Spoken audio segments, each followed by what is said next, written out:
¿Por qué las reglas del deporte más popular del mundo nacieron en el templo central de la Gran Logia Masónica de Inglaterra? El 26 de octubre de 1863, 11 clubes se reunieron ahí para establecer mucho más que un juego. Lo que crearon fue una arquitectura de símbolos que viene de tradiciones mucho más antiguas que cualquier liga o federación, y que desde ese día ha estado funcionando frente a todos sin que nadie la señale. Lo que vamos a ver hoy es lo que pocas veces se explica. ¿Por qué este deporte específico, con este diseño específico, tiene el poder de sacudir las emociones de 5,000 millones de personas al mismo tiempo? Y lo que hay detrás de eso va a cambiar la manera en que ves el fútbol para siempre. La noche en que todo empezó. El 26 de octubre de 1863, 11 clubes londinenses se reunieron en la taberna de los masones, un recinto que formaba parte del templo central de la Gran Logia Unida de Inglaterra, la organización central de la francmasonería inglesa. Ahí redactaron las reglas que rigen el fútbol hasta hoy, y el primer símbolo está en el propio número de jugadores, 11 por equipo.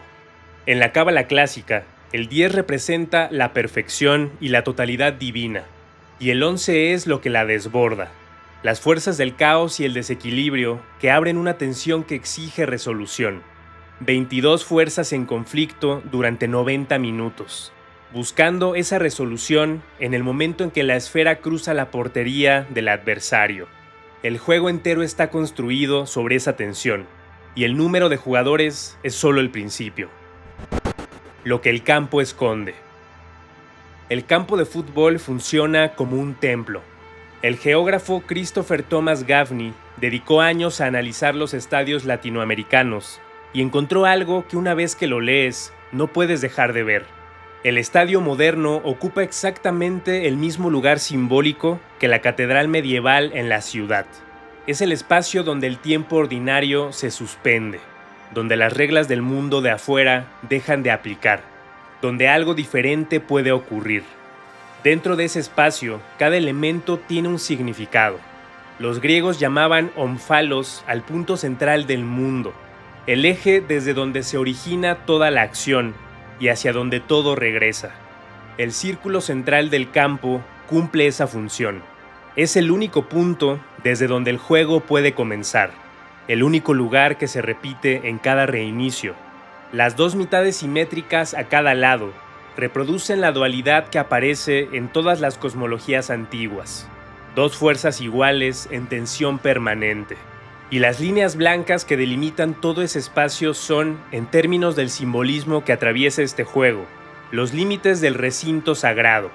El filósofo Milan Hosta lo dijo con una sola frase: si el balón es algo sagrado, entonces la cancha es un santuario. La portería mide 8 yardas de ancho por 8 pies de alto, el mismo número en dos ejes distintos, y entre esas dos medidas hay una proporción exacta de 3:1. En la tradición pitagórica, el 3 es el número de la síntesis, el que resuelve la tensión entre opuestos. La portería, el destino final de todo el juego, tiene esa proporción grabada en su propia estructura, y el punto desde el que se lanza el penalti, el momento más decisivo del fútbol, está a 11 metros de ella, el mismo número que define a cada equipo. Nada de esto es casualidad. La esfera y el portal. La esfera que se persigue durante 90 minutos es, en casi todas las tradiciones filosóficas antiguas, el símbolo de la divinidad. En el pitagorismo y el neoplatonismo, la esfera es la forma perfecta de lo divino.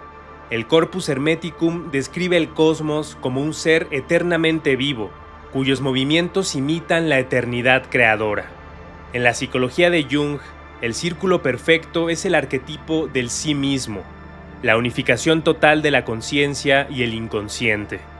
Dominar esa esfera dentro del campo es, en términos simbólicos, dominar la materia. Y hay un destino al que esa esfera debe llegar: la portería del adversario. El sociólogo David Sterkle la describe como el límite que divide el dominio propio del territorio sagrado del rival. Cruzarlo con la esfera es la transgresión ritual, el clímax del drama, el instante para el que toda la arquitectura del juego ha estado preparando a los participantes durante 90 minutos. Por eso el portero es la figura más extraña del fútbol. Es el único al que se le permite usar las manos. Dentro de toda esta lógica simbólica, es el guardián del espacio sagrado, la única figura cuya función exclusiva es que esa transgresión no ocurra. Lo que se cosecha en las gradas. Hasta aquí los símbolos son visibles, están en el campo. Pero el sistema tiene otra capa, y esa capa es el estadio lleno. Elías Canetti, en su libro Masa y Poder, señala que la multitud concentrada funciona como una sola mente distribuida en múltiples cuerpos. Al entrar al estadio, los sistemas nerviosos individuales comienzan a sincronizarse. El ritmo cardíaco se acopla, la respiración se unifica, las barreras entre el yo y el otro se disuelven. La psicología colectiva lleva décadas documentando ese fenómeno, y en la tradición esotérica occidental, ese fenómeno tiene un nombre: egregor. La palabra viene del griego egregoroi, los vigilantes, y aparece en el libro de Enoch para referirse a inteligencias intermedias entre lo humano y lo divino. Eliphas Levi lo formalizó en el siglo XIX, en su obra Dogma y Ritual de la Alta Magia, como una entidad psíquica colectiva que cobra autonomía propia cuando un grupo de personas focaliza sus emociones en un mismo punto durante el tiempo suficiente. El estadio de fútbol cumple esas condiciones de una manera que difícilmente puede ignorarse. Necesita una base física, que son la arquitectura del estadio y la geometría del campo. Necesita alimentación continua, que son los cantos, la tensión sostenida, la atención de millones, y genera sus propios mecanismos de supervivencia, la herencia del equipo de padre a hijo, la hostilidad hacia el rival, el rechazo al que abandona los colores. Cualquiera que haya crecido dentro de una afición sabe que al equipo no se lo elige como se elige cualquier otra cosa, se hereda y se recibe como algo que ya estaba ahí esperando, y eso no desaparece. El Coliseo romano ya operaba sobre este mismo principio. Miles de personas reunidas en un espacio diseñado específicamente para concentrar la emoción colectiva, para sincronizarla, para canalizar algo que individualmente ninguno de esos espectadores podría generar. La arquitectura circular, la acústica que amplifica los sonidos de la masa, la arena como punto focal donde toda la atención se concentra. Todo eso es tecnología de concentración energética y tiene más de 2000 años. El estadio moderno es su heredero directo, con la misma lógica y una escala que el mundo antiguo nunca conoció. El jugador como iniciado. Hay una dimensión del fútbol que pocas veces se menciona y que es quizás la más inquietante de todas: lo que le ocurre al jugador. El proceso que atraviesa un futbolista profesional, desde la infancia hasta llegar al alto rendimiento, es estructuralmente idéntico al camino iniciático de las escuelas de misterios antiguas. El neófito llegaba sin forma, dominado por impulsos. El entrenamiento era el proceso de moldearlo, la privación, el dolor sostenido, la disciplina absoluta del cuerpo, el sacrificio de años que la mayoría no está dispuesta a sostener. El jugador, desde los 7 años hasta los 17, vive exactamente ese proceso, con la diferencia de que lo hace frente a entrenadores, no frente a sacerdotes. La mayoría no llega, y los que llegan no son necesariamente los más dotados físicamente. Son los que aguantaron el proceso entero sin abandonarlo cuando el cuerpo pedía parar. Y al otro lado de ese proceso, espera algo que la psicología del alto rendimiento lleva décadas estudiando y que llaman estado de flujo. Es el estado donde la acción y la conciencia se fusionan, donde el yo reflexivo desaparece, donde el tiempo se distorsiona y los movimientos técnicamente imposibles se ejecutan sin esfuerzo aparente. Zidane en el campo parecía haber detenido el tiempo a su alrededor. Messi toma decisiones bajo una presión que colapsaría cualquier sistema ordinario, con una calma que parece biológicamente imposible. Las tradiciones iniciáticas llaman a ese mismo estado por otros nombres: iluminación, samadhi, el fluir del Tao. El fútbol lo produce en cuerpos humanos frente a millones de personas cada temporada. El Grial, los 3000 años y los hombres que se volvieron mitos. Al final de todo este sistema simbólico está el trofeo. El primer trofeo oficial del fútbol mundial se llamó Victoria. Lo diseñó Abel Lefleur con una figura alada en la base que representaba a Nike, la diosa griega de la victoria. El trofeo actual muestra espirales ascendentes que abrazan la figura de la Tierra, sostenida por dos atletas en el instante de la victoria. Y la forma que tiene ese trofeo, una copa dorada levantada hacia el cielo, lleva consigo uno de los símbolos más profundos de la tradición occidental, el Grial. En la tradición hermética y alquímica, el cáliz es el contenedor de la transformación, el objeto capaz de guardar lo que no tiene forma ordinaria.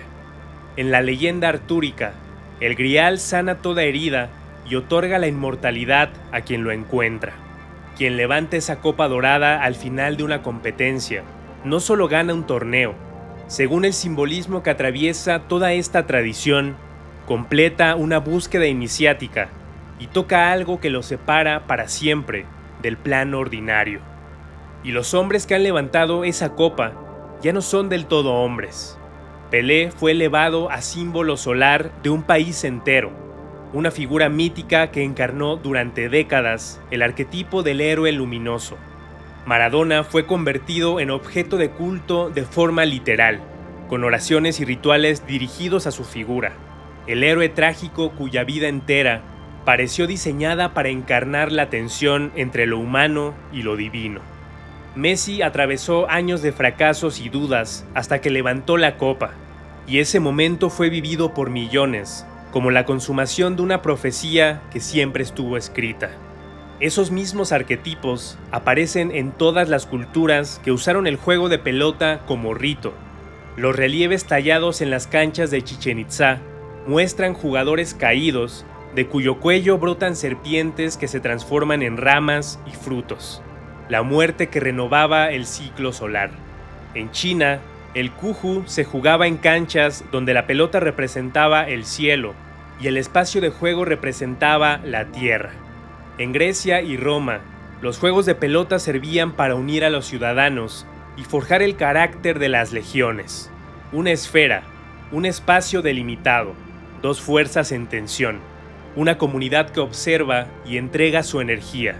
Ese drama lleva 3000 años repitiéndose. El fútbol es su versión más reciente. La pregunta que nadie hace: ¿qué hacemos con todo esto? Detrás de lo que parece un deporte, hay un sistema simbólico de una complejidad que viene de los rituales más antiguos de la humanidad, que fue creado en el templo de una logia masónica en el Londres del siglo XIX, y que desde ese día ha estado generando algo que ningún otro fenómeno colectivo ha logrado sostener a esa escala durante tanto tiempo. Un sistema que sabe cómo concentrar la atención, cómo sincronizar las emociones, cómo producir héroes y cómo hacer que millones de personas se reconozcan a sí mismas a través de ellos. Un sistema que tiene 3000 años de historia detrás y que hoy mueve más dinero, más atención y más energía emocional que cualquier otra institución sobre el planeta. Si el fútbol tiene la capacidad de sincronizar corazones, disolver el ego, elevar a un hombre a la categoría de mito, y todo eso funciona porque hay un mecanismo simbólico real detrás, entonces la pregunta no es si eso es poderoso. La pregunta es ¿hacia dónde apunta ese poder? ¿Quién lo recibe? ¿Y qué ocurriría si quienes están dentro de ese estadio o frente a esa pantalla supieran con exactitud lo que están generando con cada grito, con cada emoción, con cada segundo de atención sostenida? Eso es algo que solo tú puedes responder. Belinda empieza de inmediato con el triángulo de los Illuminati y el ojo de Horus. El mundo se coloca en una pirámide azteca porque es un sacrificio global. y Shakira encarna a la ramera de Babilonia, la mujer escarlata del Apocalipsis. Ella sostiene la copa dorada, el símbolo del trofeo que contiene los engaños de la élite. Aquí lo llevan los Labubus, que son demonios antiguos.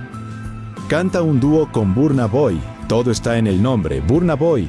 Quemar a un niño, una referencia directa al sacrificio infantil por Moloch. Lo mismo que vemos en los vídeos de Belinda con Baphomet, representa la dualidad y la posesión.